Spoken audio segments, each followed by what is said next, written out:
Hola, hola, hola, mi nombre es Cia Tobar y este es el episodio 7 de Storywood.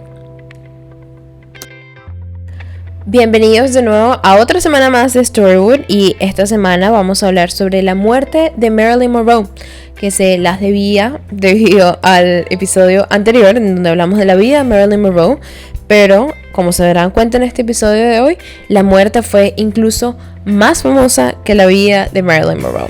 Así que no vamos a perder más tiempo, que este episodio está un poquito largo y vamos a escuchar la misteriosa muerte de Marilyn Monroe.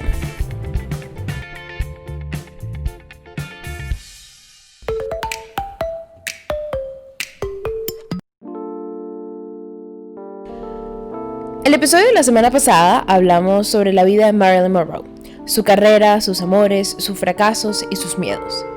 Y si algo es tan famoso como la carrera de Marilyn, su muerte puede que sea tan famosa como ella misma.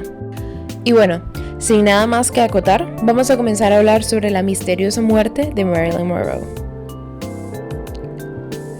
Como hablamos en el episodio anterior, durante varios años, hasta principios de la década de 1960, Monroe había dependido de las anfetaminas, los barbitúricos y el alcohol para sobrellevar su día a día. Además, sufría de varios problemas de salud mental que incluían depresión, ansiedad, baja autoestima e insomnio crónico.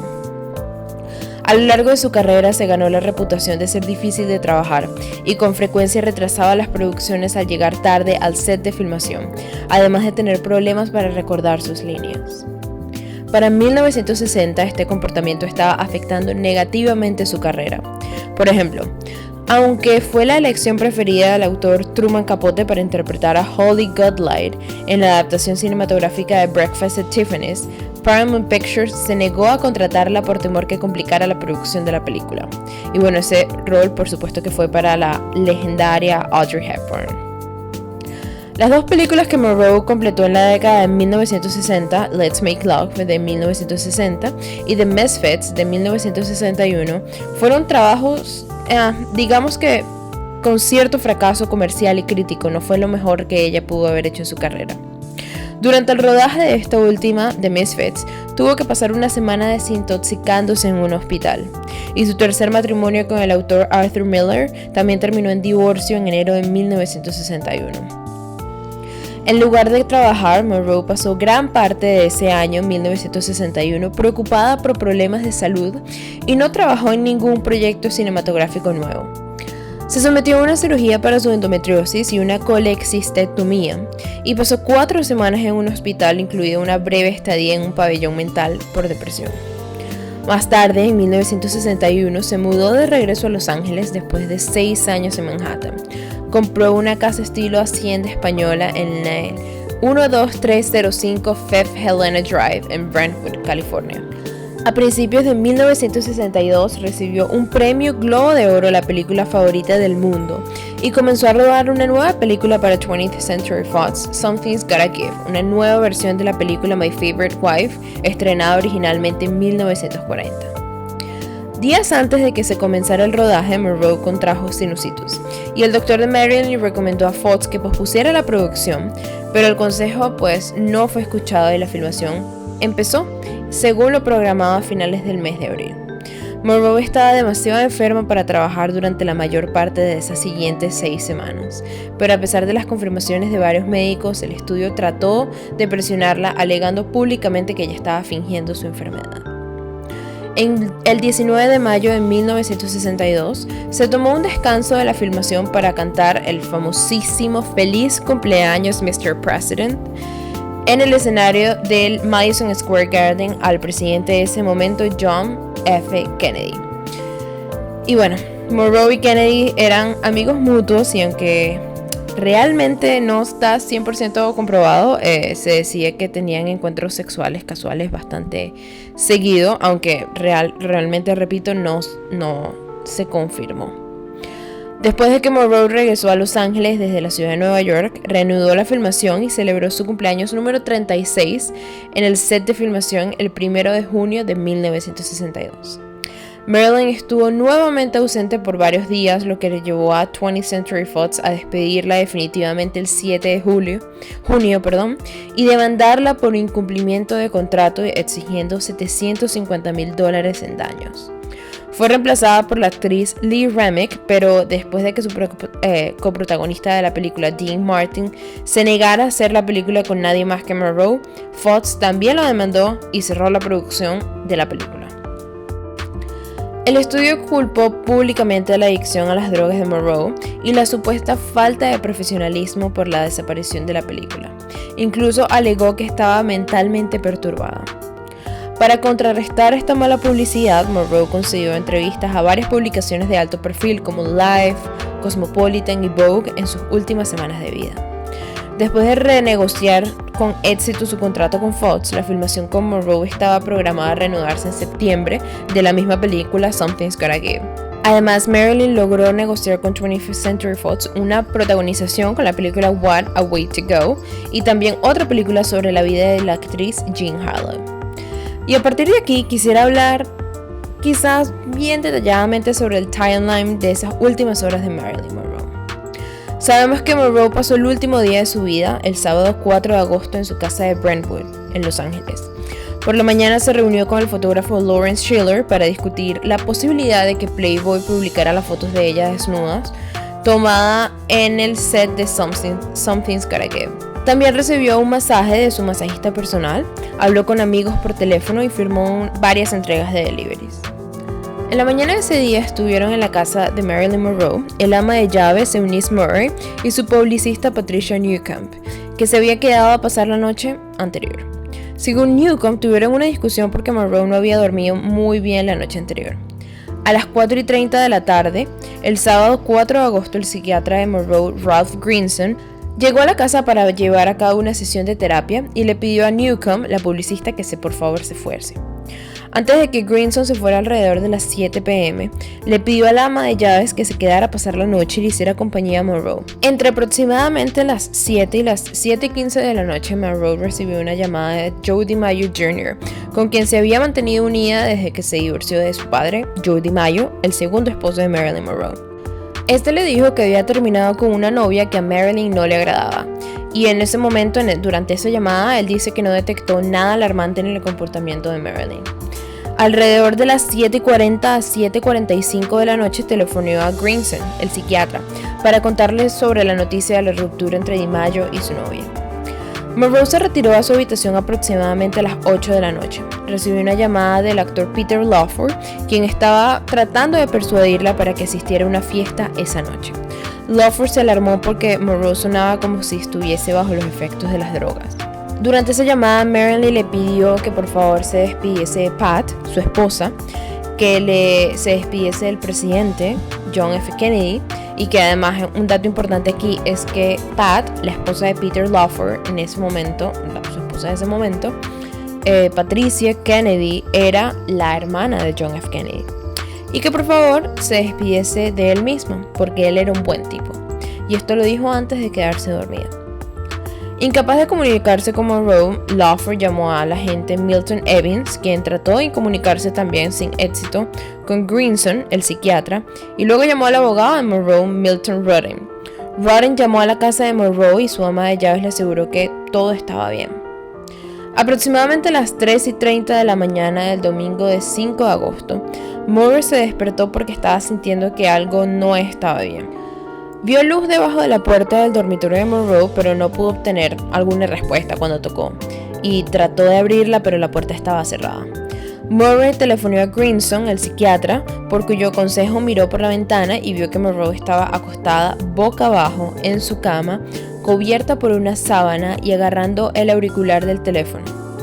Greenson llegó poco después a su casa. Entró a la habitación rompiendo una ventana y encontró a Marilyn muerta. Llamó a su médico Hyman Engelberg, quien llegó a la casa alrededor de las 3:50 de la mañana y confirmó oficialmente la muerte de Marilyn a las 4:25. A esa misma hora notificaron al Departamento de Policía de Los Ángeles. Con base en el avanzado estado de rigor mortis En el momento en que se descubrió su cuerpo, se estima que Marilyn había muerto entre las 8:30 de la noche y las 10:30 de la noche del día 4 de agosto de 1962. El análisis toxicólogo concluyó que la causa de muerte fue una intoxicación aguda por barbitúricos. Tenía 8 miligramos del hidrato cloral, 4.5 miligramos de nembutal en la sangre y 13 miligramos de nembutal en el hígado. La policía encontró frascos vacíos de este medicamento junto a su cama. No hubo ningún tipo de signos de heridas externas o hematomas en el cuerpo. Los resultados de la investigación se publicaron el 17 de agosto. El forense Theodore Curfey clasificó la muerte de Marilyn Monroe como un probable suicidio. Se descartó la posibilidad de una sobredosis accidental porque las dosis encontradas en su cuerpo estaban varias veces por encima del límite letal y se habían tomado de un trago o en pocos tragos durante 1 minuto más o menos. En el momento de su muerte se informó que Monroe se encontraba en un estado de ánimo deprimido y que había estado descuidada y sin interés por mantener su apariencia. No se encontró ninguna nota del suicidio, pero Littman afirmó que esto no era inusual, porque según las estadísticas de ese momento mostraban que el 40% de las víctimas de suicidio pues no dejaban notas. La inesperada muerte de Marilyn Monroe fue noticia de primera plana en Estados Unidos y en Europa. Según la biógrafa Louise Banner, se dice que la tasa de suicidios en Los Ángeles se duplicó el mes después de su muerte. La tasa de circulación de la mayoría de los periódicos se expandió ese mes. Y el Chicago Tribune informó que había recibido cientos de llamadas telefónicas a miembros del público que solicitaban información sobre la muerte de Marilyn.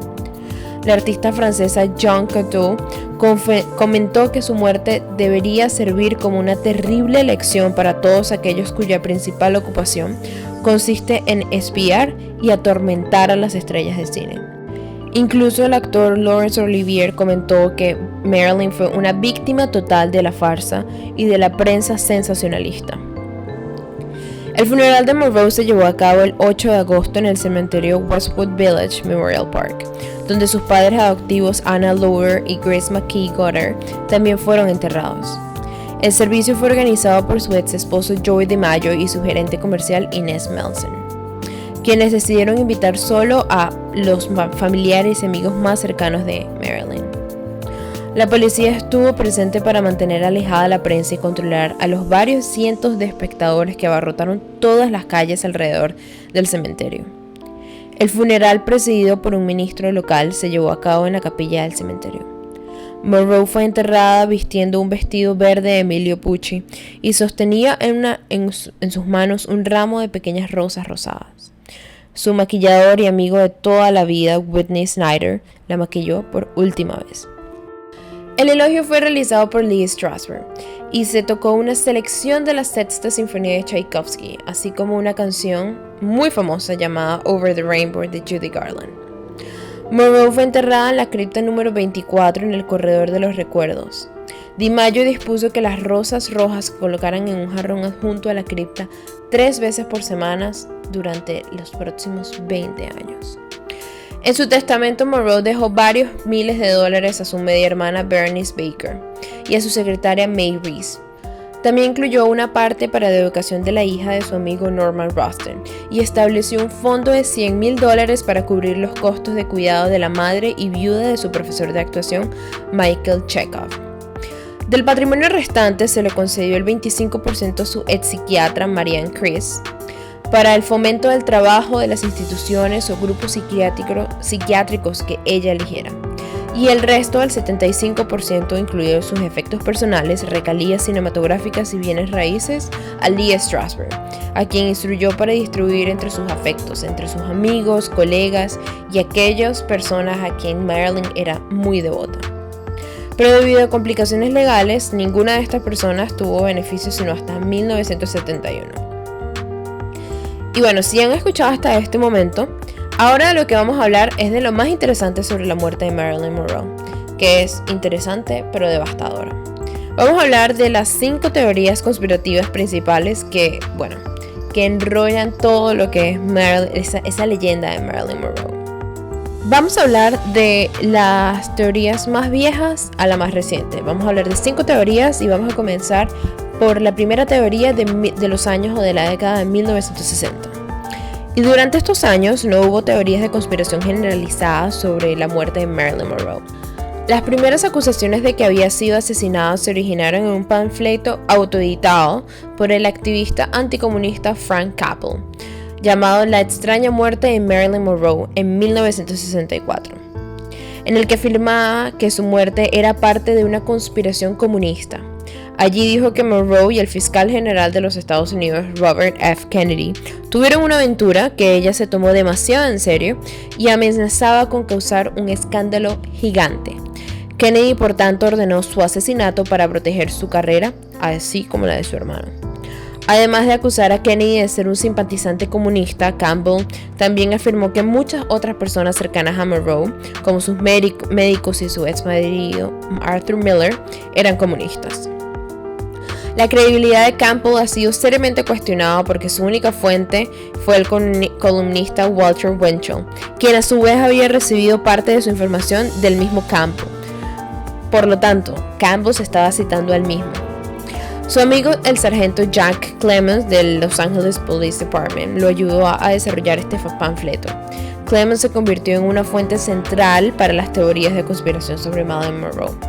Fue el primer oficial de policía en el lugar de la muerte de Marilyn, y luego hizo afirmaciones que no habían mencionado en su investigación oficial de 1962. Alegó que cuando llegó a la casa de Marilyn, su ama de llaves estaba lavando las sábanas y que tenía, un sexto sentido que le decía que algo estaba mal. Las acusaciones de Campbell y Clemens se han relacionado con sus objetivos políticos. Campbell se dedicó a revelar conspiraciones comunistas internacionales y Clemens fue miembro de la Organización de Investigación Policial y Bomberos, FIPO, que buscaba exponer actividades subversivas que amenazaban la forma de vida del estadounidense promedio. Estas organizaciones eran conocidas por su postura en contra de los Kennedy y por enviar cartas a la Oficina Federal de Investigaciones, es decir, el FBI, incriminándolos. De hecho, es muy probable que exista un archivo dentro del FBI del año 1964 que especulaba sobre una aventura entre Monroe y Robert F. Kennedy y que este archivo provenga de estas personas. Además, Campbell, Clemens y una tercera persona fueron acusados en 1965 por un gran jurado de California por conspiración para difamar mediante la obtención y distribución de una declaración jurada falsa. Se afirmaba que el senador Thomas Kuchel también había sido arrestado una vez por un acto homosexual. Lo habían hecho porque Kuchel había apoyado la Ley de Derechos Civiles de 1964. Campbell se declaró culpable y los cargos contra Clemens se retiraron después de que renunció a la policía de Los Ángeles. En la década de 1960, la muerte de Marilyn Monroe también se discutió en ¿Quién mató a Marilyn Monroe? De Charles Humble de 1966 y en The Mysterious Death of Marilyn Monroe de 1968. Pero nada de este contenido fue ampliamente difundido para el momento. La segunda teoría de la que vamos a hablar el día de hoy fue difundida en los años 70 por Norman Mailer, Robert Slatzer y Anthony Scaduto. Las acusaciones de asesinato se convirtieron por primera vez en parte de una discusión general con la publicación del libro Marilyn, a Biography de Norman Mailer en 1973. A pesar de no tener ningún tipo de evidencia, Mailer repitió la afirmación de que Monroe y Robert F. Kennedy tenían una aventura y se especuló que ella fue asesinada por el FBI o por la CIA, que deseaban usar el asesinato como un puño de presión en contra de los Kennedy. El libro fue muy criticado por estas opiniones y más tarde ese año, Mailer se retractó de sus acusaciones en una entrevista con Mike Wallace durante 60 minutos del programa de televisión, afirmando que había hecho todo para asegurar el éxito comercial de su libro y que realmente cree que la muerte de Monroe fue de 10-1, un suicidio accidental. 2 años más tarde, Robert Slatzer publicó La vida y la curiosa muerte de Marilyn Monroe en 1975, basada en el ensayo de Campbell de la teoría 1. Además de su afirmación de que Monroe fue asesinada por Robert F. Kennedy, Slatzer también afirmó polémicamente de haber estado casado con Monroe en México durante 3 días en octubre de 1952 y que habían sido amigos cercanos hasta su muerte. Aunque su relato no se difundió ampliamente en ese momento, sigue siendo fundamental para las teorías de conspiración. En octubre de 1975, el periodista de rock Anthony Scaduto publicó un artículo sobre la muerte de Marilyn Monroe en la revista de pornografía We. Y el año siguiente, reveló todo lo que él supuestamente sabía en el libro Who Killed Marilyn Monroe en 1976. Las únicas fuentes que utilizó Scaduto fueron las de Slatzer y de un investigador privado llamado Milo Speriglio.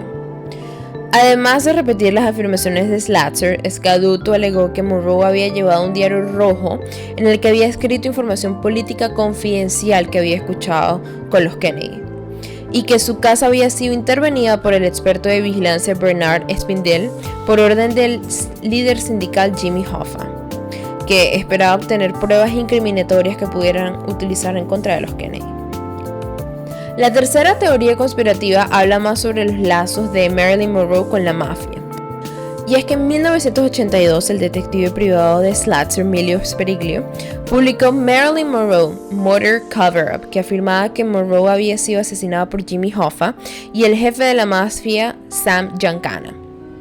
Basado su relato en los libros de Slatzer y Scaduto, Speriglio agregó declaraciones hechas por Lionel Grandison, quien trabajaba en la oficina forense del condado de Los Ángeles en el momento de la muerte de Marilyn Monroe. Grandison afirmó que el cuerpo de Monroe había sido muy mayugado, pero este se había omitido en el informe de la autopsia, y que había visto el supuesto diario rojo que había desaparecido misteriosamente. Speriglio y Slatzer exigieron que las autoridades reabrieran la investigación sobre la muerte de Monroe, y el fiscal de distrito de Los Ángeles accedió a revisar el caso. La nueva investigación no pudo encontrar ningún tipo de evidencia adicional que sustente las denuncias del asesinato. Se descubrió que Grandison no era un testigo confiable, puesto que había sido despedido de la oficina del forense por robar cadáveres. Y sí, así de loco. Las acusaciones de que la casa de Marilyn Monroe fue intervenida por Bernard Spindell también fueron falsas. El apartamento de Spindell había sido allanado por la oficina del fiscal del distrito de Manhattan en 1966, durante el cual se incautaron sus cintas. Más tarde afirmó que había escuchado el teléfono de la casa de Monroe, pero no estaba respaldado por el contenido de las cintas que los investigadores habían escuchado. El teórico de la conspiración de Monroe más prominente de la década de 1980 fue el periodista británico Anthony Somers, quien afirmó que la muerte de Monroe fue una sobredosis accidental habilitada y encubierta por Robert F. Kennedy. Su libro Goddess: The Secret Life of Marilyn Monroe de 1985 se convirtió en una de las biografías de Monroe con mayor éxito comercial. Antes de escribir sobre Monroe, Somers había escrito un libro sobre una teoría de conspiración del asesinato de John F. Kennedy. Su investigación sobre Monroe comenzó como una asignación para el tabloide británico Sunday Express, para cubrir la revisión de 1982 del fiscal de distrito de Los Ángeles. Según Somers, Monroe tenía graves problemas de abuso de sustancias y era psicótica en los últimos meses de su vida. Él alega que Monroe tuvo aventuras tanto con John F. Kennedy como con Robert F. Kennedy, y que cuando Robert F. Kennedy terminó su aventura, ella empezó o amenazó con revelar su relación a la prensa. Kennedy y Peter Lawford intentaron prevenir esto rehabilitando sus adicciones. Según Somers, Monroe se puso histérica y accidentalmente sufrió una sobredosis, muriéndose en una ambulancia camino al hospital.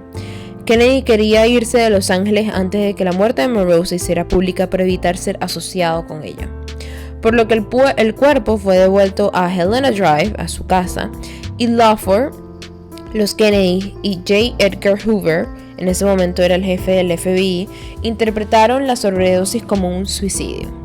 Somers basó su relato en entrevistas que había realizado con más de 650 personas relacionadas con Monroe, pero su investigación ha sido criticada por los biógrafos de Marilyn, Donald Spoto y Sarah Churchwell. Según Spoto, Somers se contradice, presenta información falsa como un hecho y tergiversa lo que algunos de los amigos de Monroe dijeron sobre ella. Churchwell, mientras tanto, ha declarado que si bien Somers acumuló una gran colección de material anecdótico, la mayoría de sus acusaciones son especulaciones. Muchas de las personas a las que entrevistó solo podían promocionar relatos de segunda o tercera mano, y lo que relatan no es realmente demostrable. Las acusaciones de Summers formaron parte del documental de la BBC Marilyn Say Goodbye to the President de 1985, además de un segmento de 26 minutos producido por la ABC 2020. Este segmento de la ABC nunca se transmitió, ya que el presidente de la ABC, Rooney Archlet, decidió que las afirmaciones realizadas requerían más pruebas para respaldarlas. Summers afirmó que la decisión de Arledge fue influenciada por la presión de los Kennedy. En la década de 1990, dos nuevos libros alegaban que Monroe fue asesinada: Marilyn The Last Take de 1962 y The Last Days of Marilyn Monroe de 1998. Ninguno presentó mucha evidencia nueva, pero se basó ampliamente en Campbell y Summers, así como en testigos desacreditados como Grandison, Slatzer, Clemons y Carmen. Wolfe tampoco proporcionó ningún tipo de fuentes para sus afirmaciones e ignoró muchos de los hallazgos de la autopsia sin explicación. En su biografía de Monroe de 1993, Donald Spoto cuestionó las teorías de conspiración anteriores, pero alegó que la muerte de Marilyn Monroe fue una sobredosis accidental simulada como un suicidio. Según él, sus médicos, Greenson y Engelbert, habían estado tratando de detener su abuso en Nembutal. Para controlar su consumo de drogas, acordaron no recetarle nada sin antes consultarse entre ellos mismos. Monroe pudo persuadir a Engelbert de que rompiera su promesa mintiéndole a Greenson lo que había aceptado. Tomó varios Nembutados el 4 de agosto, pero no se lo dijo a Greenson, quien le recetó un enema de hidrato de cloral. La combinación de estas dos drogas la mató. Temerosos de las consecuencias, los médicos y el ama de llaves de Monroe interpretaron la muerte como un simple suicidio. Y ese simple, pues entre bastantes comillas. Spoto argumentó que Monroe no podía haberse suicidado porque había llegado a un nuevo acuerdo con 20th Century Fox y porque supuestamente se iba a casar de nuevo con Joy DiMaggio. Basó su teoría de su muerte en supuestas discrepancias en las declaraciones policiales dadas por el ama de llaves y los médicos de Monroe. Una afirmación hecha por la esposa del publicista de Monroe, Arthur Jacobs, de que había sido alertado de la muerte de Monroe a las 10:30 de la noche, así como las denuncias del fiscal John Miner, quien participó en la investigación oficial. Miner había alegado que la autopsia reveló signos más consistentes con un enema que con una ingestión oral.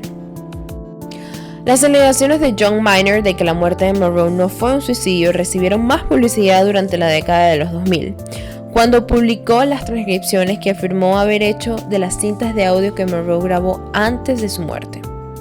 Miner afirmó que Monroe le dio las cintas a su psiquiatra Greenson, quien lo invitó a escucharlas después de su muerte. En las cintas, Monroe habló de sus planes de futuro, lo que según Miner es una prueba de que no pudo haberse suicidado. También habló sobre su vida sexual y el uso de enemas. Miner alegó que Monroe fue asesinado con un enema que le administró su ama de llaves. Estas acusaciones de Miner han recibido bastantes críticas.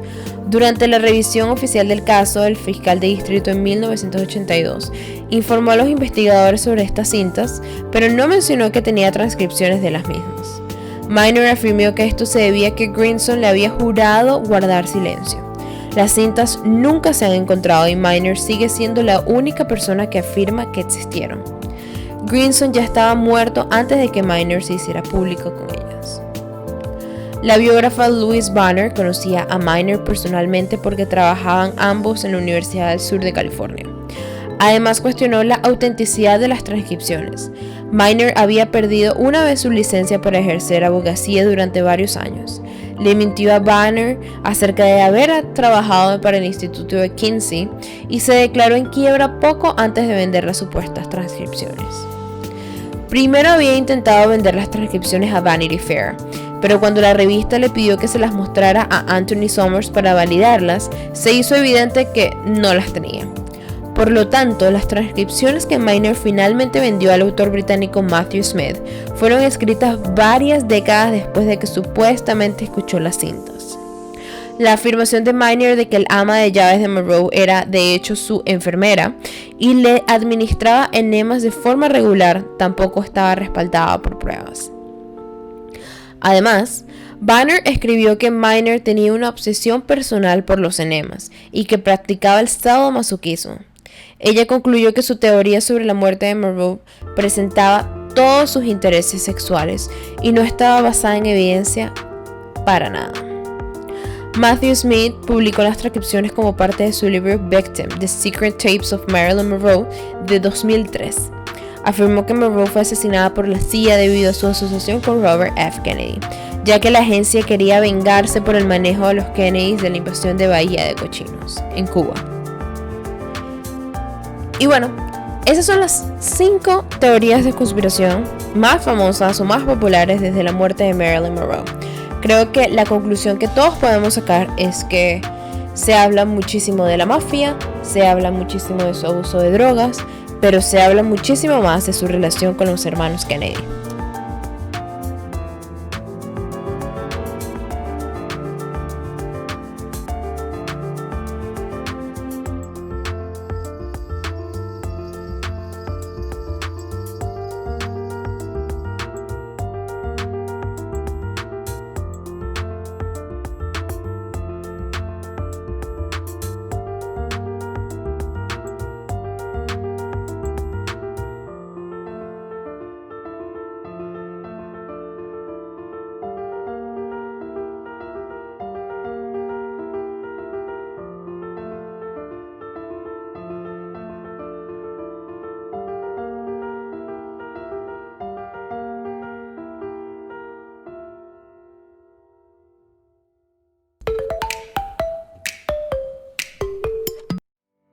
Gracias por escuchar el episodio número 7 de Storywood. Realmente con este episodio me encantaría saber todas sus teorías al respecto. Es un tema bastante controversial, diría yo.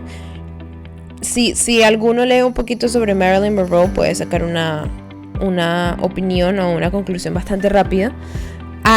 Yo todavía no sé en dónde estoy. Realmente siento que sí, realmente pudo haber sido un suicidio. Marilyn estaba en un estado bastante frágil, estaba en un momento bastante delicado de su vida, tanto en su vida personal como en su vida profesional. Pues venía de ese famoso y quizás desgarrador despido por parte del estudio de Fox, y de ese divorcio pues que la tenía tan frágil. No solamente el divorcio, sino su depresión, su ansiedad, sus problemas en el set, sus pérdidas de embarazos. Creo que eso para una persona normal es difícil de manejar, y una persona con un estado frágil pues muchísimo más.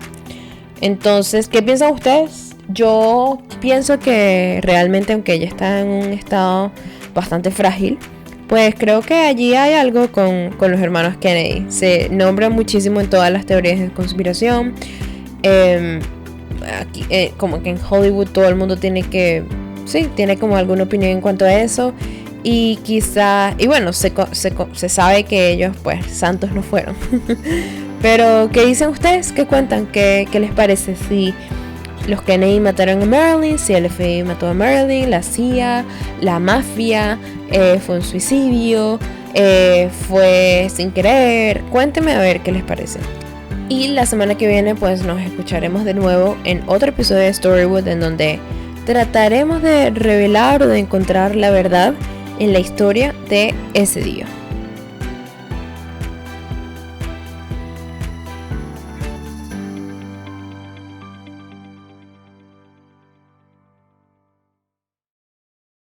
Un podcast escrito y producido por mí, Sia Tovar, con música de Vendredi, JP Bianchini y Tokyo Music Walker.